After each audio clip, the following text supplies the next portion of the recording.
Hey guys, this is Inspector Q with Pro Inspect Solutions here with another inspection Q&A.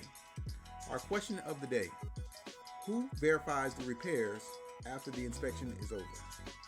This is a great question. This highly depends on if the repairs are something major that is outside the expertise of the buyer.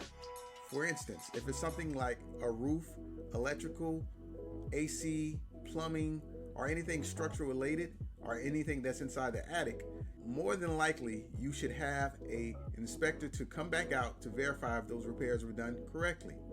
Now, if it's something that is cosmetic or something that is very obvious that has been repaired, for instance, a faucet, flooring, drywall, those are things that the buyer can actually verify during their walkthrough of the inspection, whether shortly after the repairs were made or during the final walkthrough. There you have it, the inspection Q&A for today. If you have any additional questions, feel free to leave it in the comment box below. We look forward to seeing you on our next inspection Q&A. Have a wonderful day.